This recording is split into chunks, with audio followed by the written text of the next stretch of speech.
Olá! Que tal a gente embarcar numa viagem por uma filosofia de mais de 4.000 anos? Hoje vamos desvendar a base da medicina tradicional chinesa, focando no seu conceito mais central, o equilíbrio. Olha, a medicina chinesa vai muito além de ser só um conjunto de práticas médicas, sabe? É, na verdade, uma filosofia de vida profundíssima sobre como viver em harmonia, uma sabedoria construída ao longo de milênios. A ideia não é só tratar doenças, mas sim cultivar a vida. Pois é, essa é a grande pergunta, né? E para a gente conseguir responder, não dá para ficar só na superfície. A gente precisa mergulhar fundo, lá nas raízes do pensamento que moldou toda essa visão de mundo. Então, bora lá! Para começar, tudo se baseia em duas grandes correntes de pensamento. Pensa nelas como se fossem o alicerce, sabe? O solo fértil de onde a medicina chinesa nasceu e cresceu. Então, de um lado, a gente tem o taoísmo, que tem um foco mais místico na percepção de cada um, na conexão com o universo. Do outro lado, vem o confucionismo, que já nos dá uma estrutura ética, um guia para a gente viver em harmonia em sociedade. E quando a gente junta os dois, aí sim, a gente tem uma visão completa do que significa estar em equilíbrio, tanto internamente com o universo, quanto externamente com a comunidade. Tá, mas e o começo de tudo? Como é que o universo passou a existir segundo essa filosofia? Bom, a ideia é que tudo começou a partir de um estado de potencial puro, antes de existir qualquer divisão. Esse estado tem um nome, Wu-Ji. Tenta imaginar assim, um vazio que não é um vazio de verdade, mas sim um campo de infinitas possibilidades. Um potencial puro de onde tudo, absolutamente tudo pode surgir. É a fonte de toda a criação. E aí, desse potencial todo que não tem forma nenhuma, surge o primeiro grande movimento, a primeira diferenciação. É o que chamam de Taiji, e é exatamente aqui que nasce a dualidade fundamental que rege todo o universo, e claro, a medicina chinesa, o famoso Yin e Yang.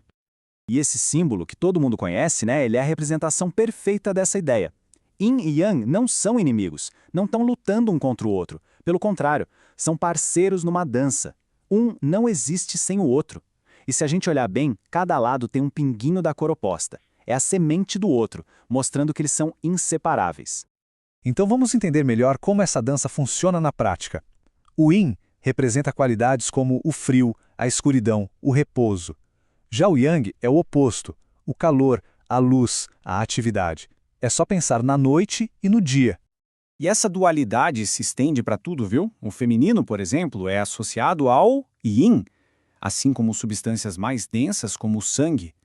Do outro lado, o masculino, a força e a energia que faz as coisas acontecerem, o famoso Qi, são yang. E trazendo para o nosso corpo, essa dinâmica fica bem clara. O Yin é aquilo que conserva, que armazena, é a parte substancial interior, como nossos órgãos e nutrientes. Já o Yang é a ação, a força que se move para fora. É a energia mais imaterial, como nossas atividades e defesas. Manter essas duas forças conversando em harmonia é o segredo da vitalidade. Mas essa interação toda não é aleatória não. Ela segue regras bem claras. 3 leis fundamentais que governam essa dinâmica toda entre o Yin e o Yang. Vamos lá? A primeira lei é a de oposição e interdependência. Basicamente, um não existe sem o outro. Afinal, como a gente saberia o que é calor se não existisse o frio? A segunda é a de crescimento e decrescimento. Conforme o dia avança, a noite recua. E a terceira, que é fascinante, é a da intertransformação. No auge do verão, a sementinha do inverno já está lá. No extremo de uma força, a outra começa a nascer. As estações do ano são um exemplo perfeito dessa segunda lei. O inverno é o pico do Yin, muito frio, muita quietude. O verão é o pico do Yang, calor e agitação. E a primavera e o outono são os momentos de transição, de equilíbrio dinâmico entre os dois.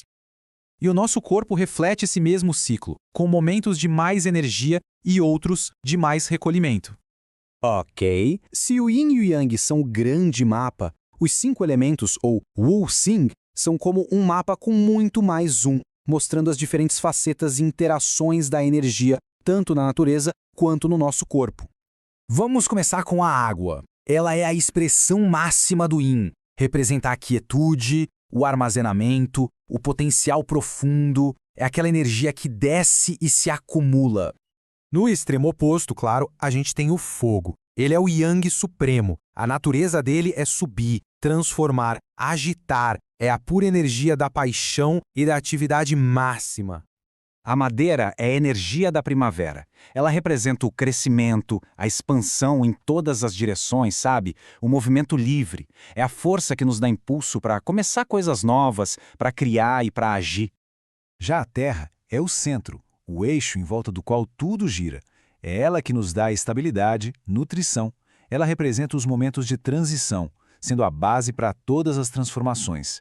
É essencial para a gente se sentir centrado no dia a dia. E por fim, o metal.